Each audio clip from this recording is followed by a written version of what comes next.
हरे कृष्णा सभी को। आशा करती हूँ आप सभी बहुत अच्छे होंगे। आज हमारी कथा रक्षाबंधन के ऊपर है। रक्षाबंधन एक ऐसा त्योहार है जिसमें सभी भाई अपनी बहनों की रक्षा करने का वचन देते हैं। आज की हमारी कथा भाई के द्वारा अपनी बहन की रक्षा करने की ही है। यह प्रसंग श्री कृष्ण भगवान का है कि किस प्रकार उन्होंने द्रौपदी को अपनी बहन मानकर सदैव उसकी रक्षा की। हमारी यह कथा श्री कृष्ण और शिशुपाल वध के प्रसंग के बिना अधूरी है। शिशुपाल भगवान कृष्ण की बुआ का पुत्र था और रिश्ते में कौरवों और पांडवों का भाई था। शिशुपाल के वध के प्रसंग से पहले उसके जन्म की कहानी हमें जाननी होगी। शिशुपाल वासुदेव की बहन और छेदी के राजा दमघोष का पुत्र था। इस तरह वह श्री कृष्ण का भाई लगता था। शिशुपाल का जन्म के समय वह बहुत विचित्र था। उसकी 3 आंख और 4 हाथ थे। शिशुपाल के इस रूप को देखकर उसके माता पिता चिंता में पड़ गए और उसे त्यागने का निर्णय किया। लेकिन तभी आकाशवाणी हुई कि आप इस बच्चे का त्याग ना करें। सही समय आने पर बच्चे के अतिरिक्त आंख और हाथ गायब हो जाएंगे, लेकिन जिसकी गोद में बैठने के बाद ऐसा होगा, यानी कि उसके अतिरिक्त जो आंखें थी और हाथ थे वो जो गायब होंगे, वही उसका काल बनेगा। आकाशवाणी के बाद माता पिता ने शिशुपाल का पालन पोषण आरंभ कर दिया। एक दिन श्री कृष्ण भगवान अपनी बुआ के घर आए हुए थे।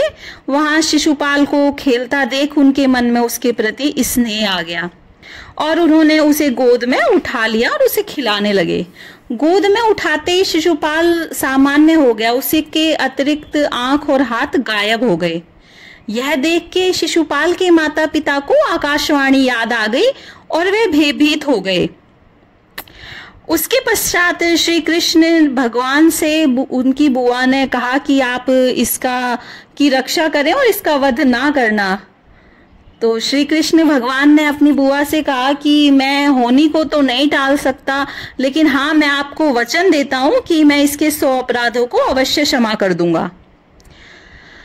शिशुपाल जो था वह रुक्मणी से विवाह करना चाहता था, परंतु रुक्मणी श्री कृष्ण से प्रेम करती थी और उन्हीं से विवाह करना चाहती थी। रुक्मणी के भाई को यह रिश्ता जो था वो पसंद नहीं था, इसलिए श्री कृष्ण रुक्मणी को उनके महल से ले आए थे और उनसे विवाह कर लिया। तभी से शिशुपाल कृष्ण को अपना शत्रु मानने लगा था। जब युधिष्ठिर को युवराज घोषित किया गया और राजसूय यज्ञ का आयोजन किया गया, उसमें सभी रिश्तेदारों और राजाओं को बुलाया गया। इस मौके पर कृष्ण और शिशुपाल का आमना सामना हुआ। शिशुपाल ने देखा कि युधिष्ठिर भगवान कृष्ण को आदर सत्कार के साथ बिठा रहे हैं, तो ये बात शिशुपाल को पसंद नहीं आई और सभी के सामने वह भगवान को बुरा भला कहने लगा। वचन से बंधे होने के कारण श्री कृष्ण भगवान उसके अपशब्दों को सहन करते रहे, लेकिन जैसे ही 100 अपशब्द पूरे हुए भगवान कृष्ण ने उसे चेतावनी दी, परंतु वह दुष्ट कहाँ रुकने वाला था, वो नहीं रुका और जैसे ही उसने 101वां अपशब्द कहा, वैसे ही श्री कृष्ण ने सुदर्शन से उसका शीश धड़ से अलग कर दिया और उसका वध कर दिया। इस दौरान श्री कृष्ण की उंगली में सुदर्शन से चोट लग गई और उनकी उंगली से रक्त बहने लगा। यह देखकर द्रौपदी ने तुरंत ही अपने पल्लू को फाड़ा और भगवान की उंगली पर उसको बांध दिया कपड़े को, ताकि रक्त रुक जाए। उसी क्षण से कृष्ण भगवान ने द्रौपदी को अपनी बहन मान लिया तथा जीवन भर उसकी रक्षा करने का वचन दिया।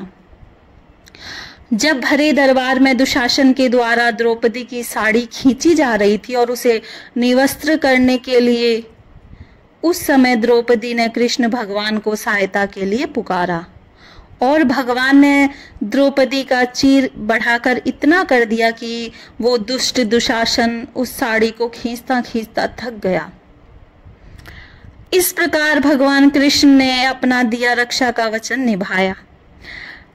कृष्ण भगवान के इस प्रसंग से प्रेरणा लेकर हमें भी समय पड़ने पर हर स्त्री की हर प्रकार से रक्षा करनी चाहिए।